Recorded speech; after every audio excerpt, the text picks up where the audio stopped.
explodiu, para os menos avisados, uma guerra entre Israel e Irã, no meio do Oriente Médio.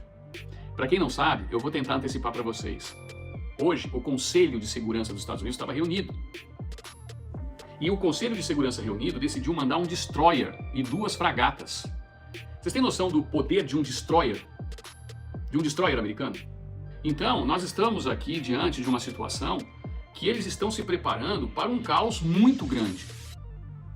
E o Eduardo e o Paulo Figueiredo levaram hoje em Washington, efetivamente, provas de que o governo Lula apoia o regime iraniano contra Israel. Olha a situação que o Brasil se encontra.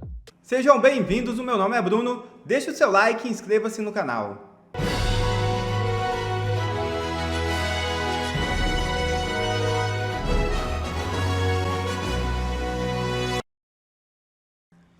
Eduardo vai até a Casa Branca e não perdoa Lula e Moraes. É isso mesmo.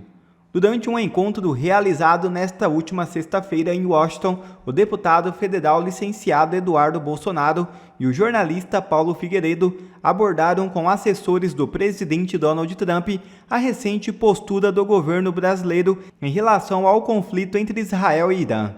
O foco da conversa foi a nota oficial do Itamaraty, que condenou a ofensiva aérea israelense, considerada pelo governo Lula uma violação à soberania iraniana. Segundo os participantes da reunião, o objetivo foi compartilhar diretamente com a equipe de Trump o teor da manifestação brasileira. Abre aspas. Nós levamos a declaração do governo Lula ao conhecimento da Casa Branca, já que estávamos em linha direta com eles. Eles não se surpreenderam com a posição de Lula, fecha aspas, relatou Paulo Figueiredo, que participou do encontro ao lado de Eduardo Bolsonaro.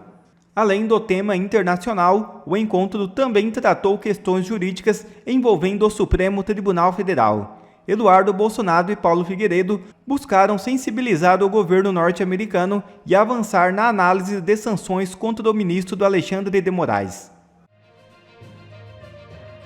E Moraes revoga a prisão de Gilson Machado. É isso mesmo.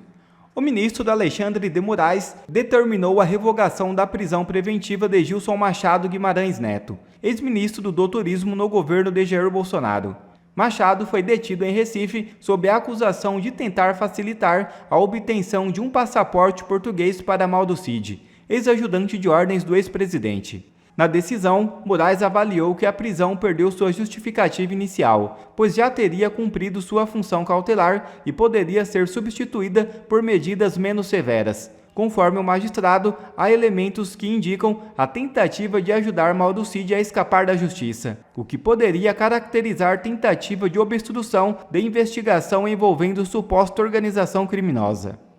O pessoal da Revista Oeste foi preciso quando disse que o Gilson Machado é um fortíssimo candidato ao Senado Federal em 2026.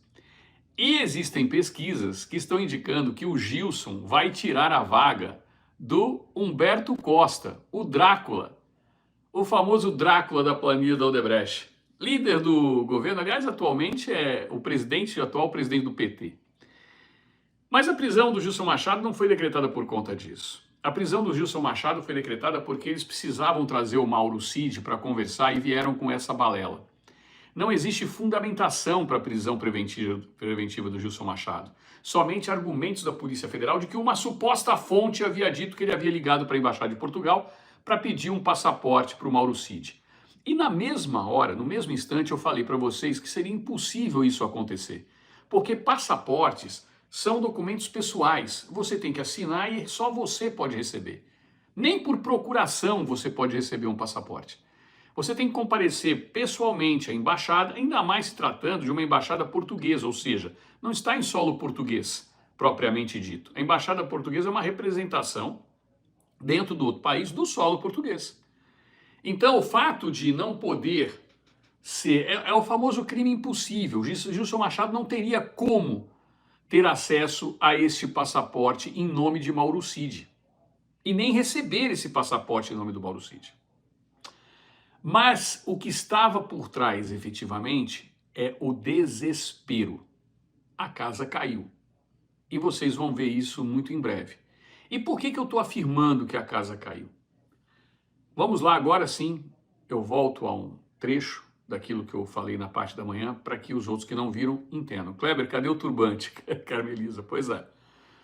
Então vamos lá. E na parte da manhã eu falei, nossos deputados e senadores estejam atentos a isso. Estão lembrados que eu falei? E aí eu vejo um vídeo do Gustavo Gayer direcionado ao Mauro Cid. Parabéns, Gayer. Fez muitíssimo bem.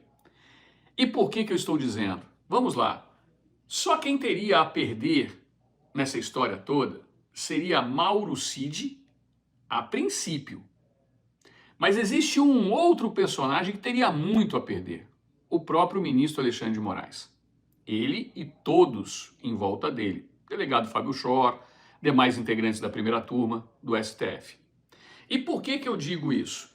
Porque a revelação da revista Veja, do perfil Gabriela, Gabriela R702, se não me engano, até gravei o nome do perfil. O Moraes deu 24 horas para o Grupo Meta abrir esse perfil. É coincidência que o Gilson Machado foi solto logo depois?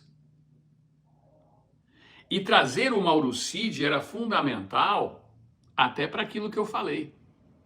Nós estamos diante, segundo o ministro Gilmar Mendes, não sou eu que estou falando. Eu até gravei aqui, depois eu vou trazer para vocês, que eu vou mostrar as falas do Gilmar Mendes em relação à Operação Lava Jato, que falava que prendia as pessoas como uma forma de tortura para extrair confissões, muitas vezes não podendo ser comprovadas, e que essas seriam provas ilegais. Qual a diferença do que a gente está vendo agora? Mauro Cid denunciou que ele foi coagido, ameaçaram a família dele, está lá na revista Veja. O advogado dele e ele afirmam que aquilo ali tudo é mentiroso. O que o Alexandre de Moraes fez? Deu 24 horas para o Grupo Meta abrir o perfil e enviar para ele. Vocês acham que o Meta precisa de 24 horas para fazer isso? Vocês acham que uma ligação dessa, numa sala, que foi feita às 11 horas da manhã, nós estamos indo para 12 horas de diferença. Daqui meia hora vai fazer 12 horas que o Mauro Cid entrou para dar depoimento à Polícia Federal. Vocês acham realmente que o Grupo Meta precisaria de 24 horas e esperar a noite toda para passar essa informação para o ministro Alexandre de Moraes? Vocês acreditam realmente que este perfil não existe? Eu posso dar até algumas alternativas para vocês, porque uma das alegações é que Mauro Cid jamais escreveria daquela maneira, tal, etc. Mas e a filha do Mauro Cid escreveria daquela maneira? E a esposa do Mauro Cid, que tem origem portuguesa, escreveria daquela maneira? E a filha menor de 16 anos do Mauro Cid teria condições de escrever daquela maneira? Quem teve acesso a esse perfil? Quem teve acesso e quem escreveu esse perfil, se for confirmada aquilo que a defesa do Bolsonaro fala, pode ter sido alguém da família tentando defender o pai ou o esposo, no afã de se verificar que aquilo que estava sendo dito por ele fosse ouvido por muitos, já que ele não poderia ter acesso. E ao abrir esse sigilo, o Grupo Meta informa o IP, que é o Internet Protocolo.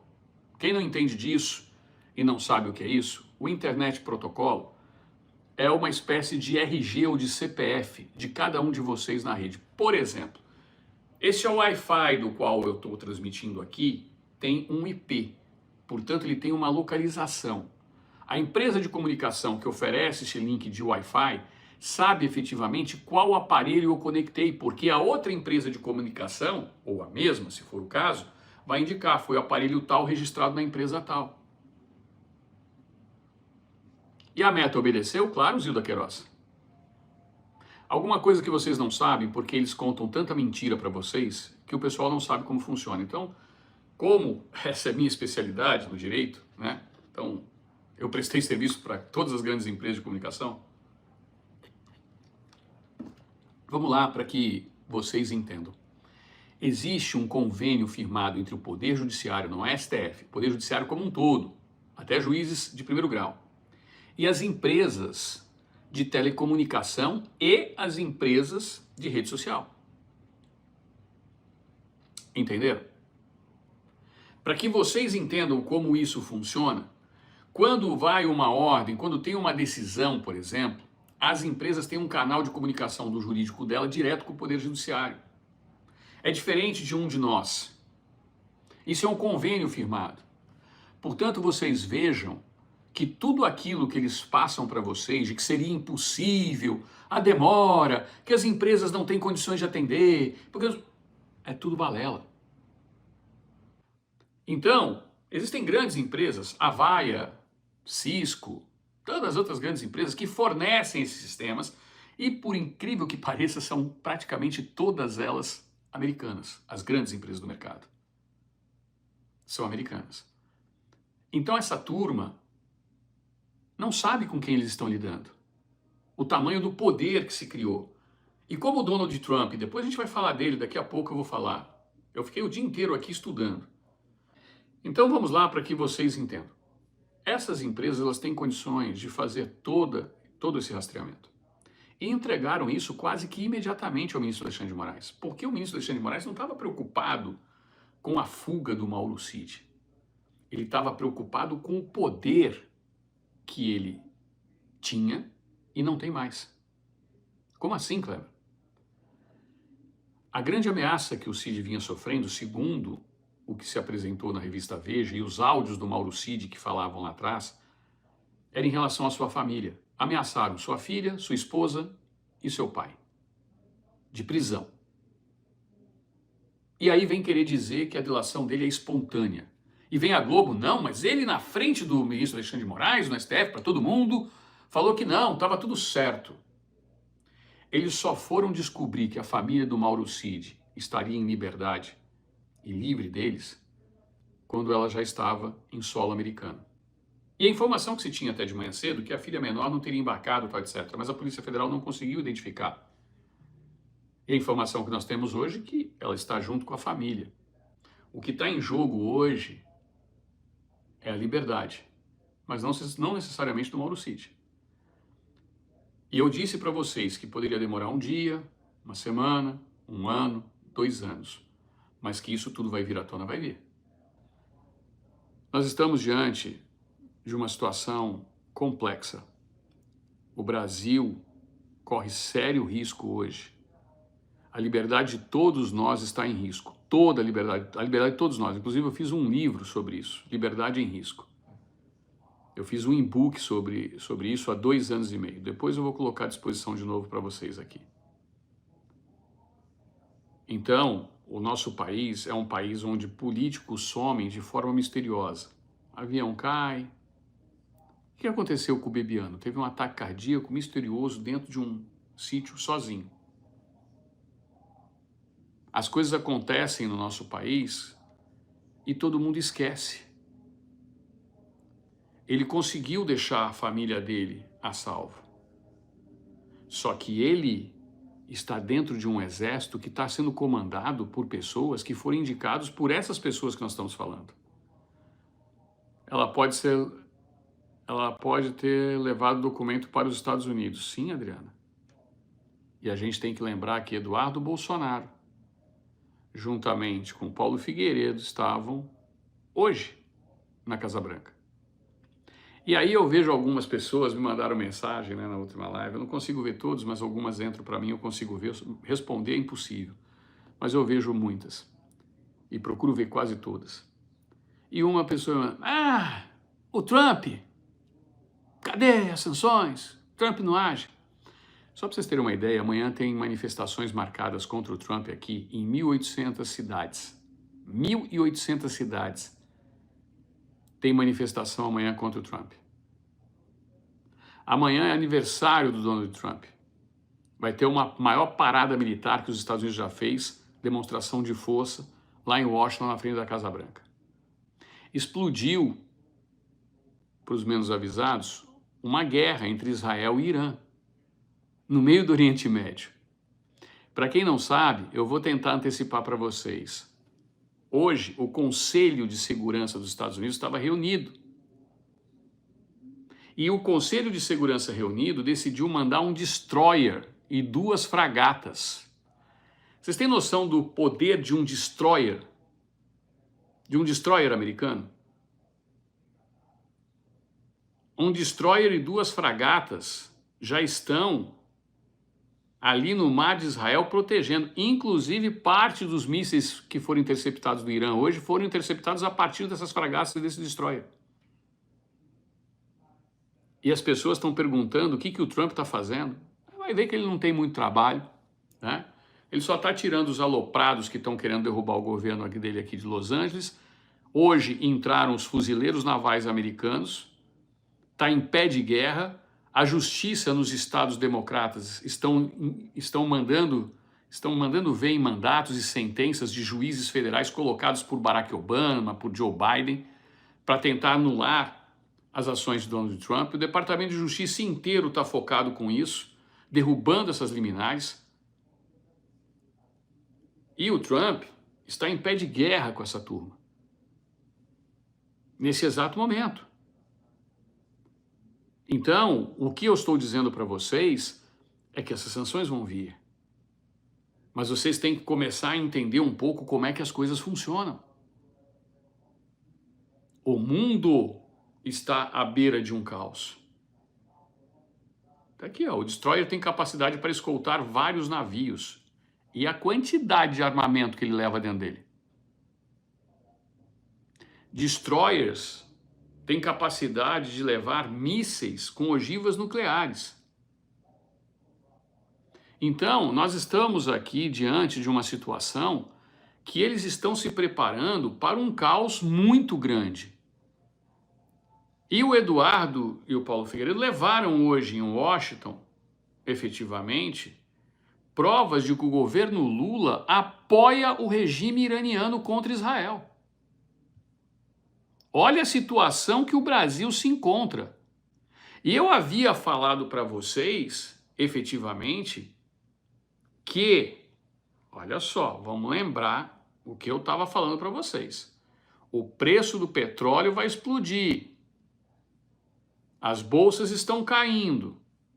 Hoje teve ataque, estava fechando o mercado financeiro no Brasil já. O mercado fechou antes dos ataques do Irã contra Israel. E Israel acabou de retaliar e bombardear 3 aeroportos iranianos. 3 aeroportos.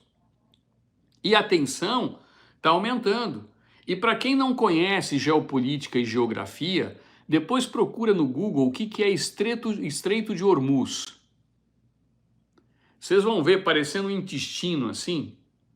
O Estreito de Hormuz, hoje, ele passa ali pelo Irã. E existe um controle do Irã sobre os navios petrolíferos que passam por essa região. Nós estamos diante de uma possível crise do petróleo incomensurável, não dá para se ter o tamanho disso. Com envolvimento até de outros países. Então, meus amigos, eu peço a vocês que entendam o tamanho do problema. A gente deixou o link aqui do grupo de WhatsApp para que você faça parte. Tem logo abaixo um link chamado Linktree. Ali estão nesse Linktree o nosso curso de inteligência artificial para que você comece a utilizar a inteligência artificial a seu favor também. E vocês entendam. Barril do petróleo quase 80 e pode esperar a $100 o barril do petróleo. Olha o que eu estou dizendo. O Vladimir Putin, que está envolvido na guerra da Ucrânia, está querendo intermediar para ver se acaba o conflito. Dá para entender o tamanho? Kleber, o Irã atacou pesado hoje. Mas só que você não viu o que está acontecendo agora lá no Irã. Caíram 2 mísseis iranianos. E é o que eu estou falando, os destroyers e as fragatas americanas ajudaram a interceptar vários deles. Foram mais de 200 mísseis lançados contra Israel. 2 deles caíram. Então, vocês vão começar a observar aí, né? Vocês vão começar a observar uma situação complexa, porque se esse barril de petróleo chegar a $100, e quando que ele vai chegar a $100? Se por um acaso essa escalada aumentar e for fechado o Estreito de Hormuz, não vai ter petróleo. Por quê? Porque a Rússia, que é um dos grandes fornecedores de petróleo, também está em guerra. Então é o que eu estou dizendo, para o Putin querer intermediar a paz. Vocês entenderam o tamanho do conflito? Então, nós temos que começar a entender política, saber política, conhecer política. E, sobretudo, compreender que nós não estamos isolados no mundo. E que as coisas que estão acontecendo têm um motivo de acontecer. Então, meus amigos, é chegada a hora daqueles que duvidaram o tempo todo de se prepararem. Porque a situação vai ficar feia. Existe uma previsão de aumento da inflação no mundo, não é só no Brasil. Tá certo? Obrigado, Gilmar Antônio, aqui pelas suas palavras.